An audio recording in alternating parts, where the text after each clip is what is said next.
burco magaalo madaxda gobolka Togdheer iyo caasimada labaad ee jamhuuriyadda waa magaalo taariikhuna kula yegleelidii qaranka waxa halkan ka soo jeeda hogaamiyayaal iyo dad caan oo wax ku soo kordhiyay nolosha bulshada Soomaaliland taariikhda burco kuma koobna dhinacyadaasi oo kaliya waxay leedahay tagta dheer oo dhinaca ciyaaraha iyo sportska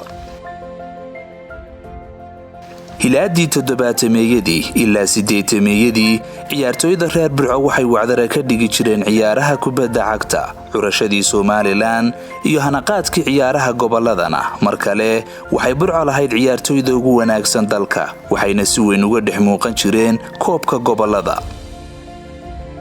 kani waa garoonka kubadda cagta Alamsey Stadium ee magaalada Burco waxa la sameeyay 1972 waxa uu ahaa garoonka kaliya ee magaaladu leedahay xilligan casriga ah waxa caqabado badan kala kulmi jiray ciyaartooyda gobolka garoonka oo ciidaha iyo duruufo kale oo ku gadaana kubadda cagta anigu waxaan soo ahaan jiray ciyaartooy waan garanayaa board garoonku markuu ahaa dhibaato aad u fara badan oo qofka ku dhaca aanu xitaa dhaawac iyo dhakhtar u baahdo garoonku waqtiyadii ciid ahaa waxaan kamid ahaa dhalinta ciyaarta garoonka waan dhaawacyo fara badan adigu ayaa jiray haday tahay adigu dhaawacyo naga soo gaaray ciyaartooy ahaan xukuumadda madaxweyne Biixi waxa qorshayaasheeda dhalinyarada iyo ciyaaraha qayb weyn ka ah horumarinta sportska magaalada Burco si kor loogu qaado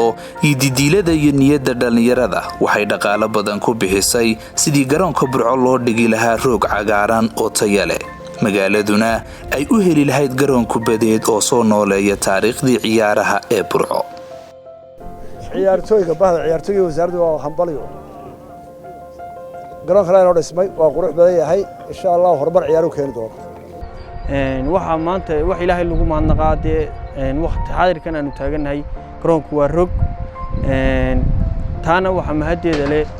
ugu horan ilaahay ba mahad leh marka labaadna waxaan uga mahad celinaa madaxweynaha jamhuuriyadda Soomaaliland oo noo hirgeliyay garoonkan cagaaran dhalinyaro badan oo kubadii niyadu haysana chance siiyay inay ciyaaraan ayna ku indha furtaan roogan madaxweyne aad bay dhalinyarada gobolka Togdheer oo ka wakiilo afkooda ku hadlaya ay kugu hambalyeynayaan kugu ducaynayaan garoonka aad rooga u dhigtay maantana waxa jirta inuu markuu ku ciyaaro inuu isagoo sidiisa u labisan uu kaga baxayo xabad boodi ku duulin xilligan ciyaari jirnay anagu habaas weyn oo ka baxnad muddo xabaala soo qodnay ayaanu ka bixi jirnay markan dhalinyarada Burco oo ka raystay boodkii dhaawacyadii iyo caqabadihii garoonku waxay ku damaashaadayaan alamseyga casriga dhalinyaraduna waxay heshay rajo iyo yididiilo ciyaaraha kubadda cagta dawladuna waxay barbar wadaa qorshayaal guud oo lagu horumarinayo sportska Togdheer dhinac kasta waxa qabad sida dhool ilaa